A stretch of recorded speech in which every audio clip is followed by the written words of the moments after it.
नमस्कार बंधुगण मु डॉक्टर विश्वजीत आपंकर स्वास्थ्य साथी एवं राउरकेलार जयप्रकाश हॉस्पिटल एवं रिसर्च सेंटर जड़े वरिष्ठ शल्य चिकित्सक दीर्घ 6 वर्ष है सम्मुखें स्वास्थ्यर जो फैक्ट्स को लेकिन मुझे सम्मुखें आसी है मोर लक्ष्य है किपरि आपण समस्ते सुखरे रे किपरि आप निरोग रे सर्वे भवन्तु सुखिनः सर्वे सन्तु निरामया समस्ते सुखरे रहंतु एवं समस्ते निरामय कि निरोग रहंतु समस्ते निरोग रहिले ही समस्ते सुखी रही पारे। यही जो पंक्ति अच्छी यहाँ को कार्यक्षम करने कि आपण जीवन में या आने मोर समस्त चेष्टा रही आगक रही आसो। आपण भावुवे कि जड़े सर्जन मु किंतु मु कहीं आपण पाखे ये सब जिन नहीं आसी कारण मोर काम रोग भल करवा आपण को स्वास्थ्यवान रखा कि हेल्दी रखार मो पाखे कौन काम अच्छी जदि आप रोग पड़े दिन मत मोर फायदा हम तो एक्जाक्टली इट इज नॉट प्रकृति देखा गले आम समस्त डाक्तर मैंने चाहूँ सर्वदा आप मैंने सुखी रुहतु आप निरोग रुहतु किंतु रोग हेले आम आपण पाखे सब बेले ठिया रही चेष्टा करूँ कि आपड़ किपरि रोग कबल मुक्त पाए। तो चलतु आपको आज गोटे छोट कहानी कहबी जहाँ फल कि आप बुझीपारे कि मु कहीं आपण को मुझे बसिकी ये सब कथा कहूँ कि आग को आहरी मोर जो प्लान्स अच्छी ता विषय धीरे धीरे मुझे उन्मोचन करी जोटा कि global self health care education and research जोटा कि आम कहूँ कि स्वयं स्वास्थ्य शिक्षा सेल्फ हेल्थ केयर एजुकेशन रो जो गोटे मुहिम चालू करी से विषय कथा हवा किंतु आज आम कथा हवा प्रथम कथा मुझे कहबी गोटे छोट कहानी। ए कहानी हूँ तीन बंधुंकर तीन बंधु बहुत दिन पर देखाई था गाँव में देखाई था से बहुत खुशी था कि बहुत दिन पर देखाई से भल भाव समय बिताई से गाँव में नदी मुंड आड़ को चली चली जाती घर बहुत डिस्टर्ब हो चलते आज बसिक आम गुली खटी करवा ये भावी तीन बंधु से नदी कूल आड़ को जाता से देखिले कि गोटे नदीर ऊपर भागर गोटे पिला छोट पिलाटे भासी आसूची एवं से साहाय्य पई चित्कार करुची मते रक्षा कर बोली पाटी करुची बचाओ बचाओ पाटी करुची। प्रथम बंधु जे थिले से जने दक्ष स्विमर एवं तांकू से स्विमिंग चैंपियनशिप रे बहुत दिथंती से जने तण से संगे संगे नदी को डेई पड़ले एवं से पिलाटे को रक्षा करके नहीं आसले। तो दुई बंधु तांको बहुत शाबाशी देले कहले वाह तू थिलु बोले से पिलाटा बचीगला। किसी समय से आहरी आगू बढ़ देखुं कि नदीर उपसतु दुई जन पिला आहरी खसी आस तो एवं आहरी आसरे आहरी दुईटा पिला भासी आस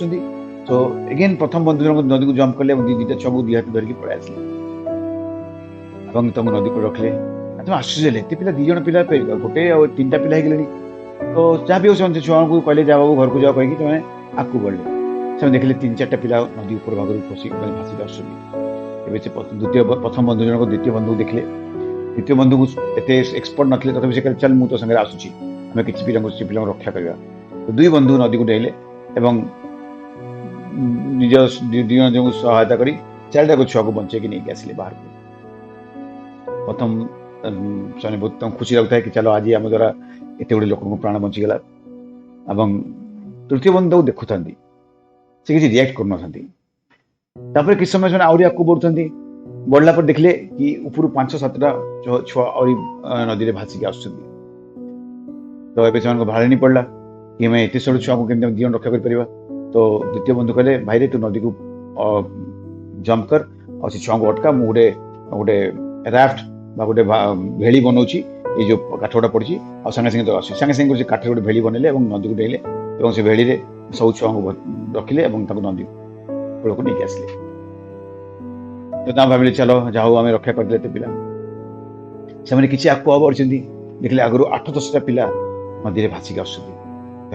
बहुत चिंता आसीगला। तो दी बंधु से जो भेड़ी धरिकी भेड़ा को धरिकी नदी जंप कले और तृतीय बंधु को साहाय्य डाकिले से देखिले तृतीय बंधु से नहीं से देखिले तृतीय बंधु दौड़ दौड़ दौड़ दौड़ी से नदी ऊपर मुँह आड़ को जाऊँगी बहुत राग लगे कहले 4-7-8 जन छुआ भासी आसुँच केमती रक्षा करूँ आम 2 जन जहाँ भी हो से कोशिश कले कि सब छुआ रक्षा करने गोटे छुआ भासी भी पड़ेगा नदी में बहुत दुख लगे बाकी समस्त उद्धार करके नदी कूल को नहीं आसिले जो ठिया काले आउ कि छुआ आसे बोलिक देखिए आउ कि छुआ ऊपर की नदी में भासी आसुना निश्वास नहीं बड़ जोरदार निश्वास नहीं कहले ओ जाओ आज गोटे बहुत बड़ कम कर कि मन दुख उठाए गोटे पिला नदी से स्रोत भासिक पड़ेगा यही समय से देखले कि तृतीय बंधु जनक ऊपर आड़ हसी हसी आसता मन को बहुत राग लगे कहले अरे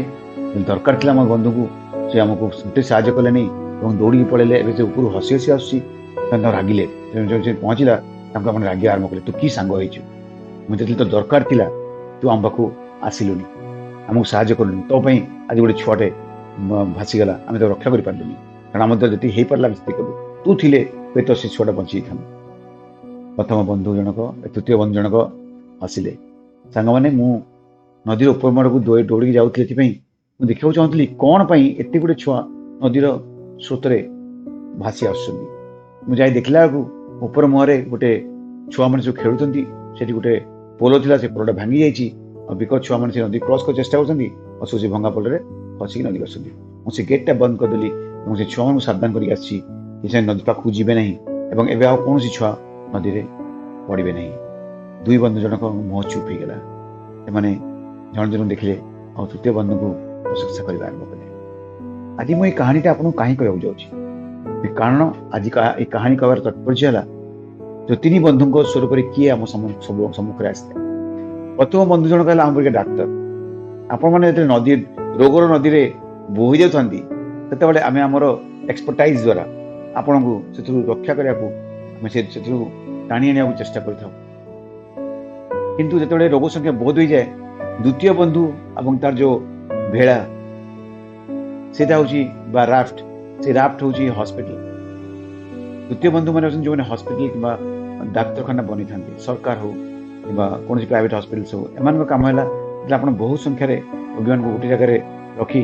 बीमारी जो रोगर स्रोत बाहर को चेष्टा करवा से समय हे तो आम मैंने कि आम हाथ खसी जापर आम जो रक्षा कर न पारू किंतु जी रक्षा कर पारे से आम खुशी अच्छु किंतु प्रश्न उठला तृतीय बंधु जन को किए रोलटा अदा कर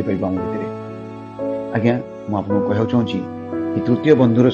जो रास्ता अच्छी से चलवा आरंभ कर तृतीय बंधुर जो रोल कहीं भी अदा कर डाक्तर हवा जरूरी नुहे कौन भी व्यक्ति तृतीय बंधुर रोल को प्ले कर मन से हिम्मत थिबार अच्छी से इच्छा थिबार अच्छी एवं से प्रकार जज्बा ता भीतर रहार अच्छी तो बंधुगण आज तृतीय बंधु रूप में मुझे सम्मुखें निज प्रस्तुत करुँची किंतु मु चाहे कि मु एका नुहे शह शह व्यक्ति तृतीय बंधुर रूप धारण करी पृथ्वी रोग एवं दुख जो कष्ट को निराकरण करने साहाय्य करेंगे आशा करे आपण मान को कहानी तात्पर्य बुझीपारे और आप हृदय को निश्चित भाव में स्पर्श कर आज धन्यवाद।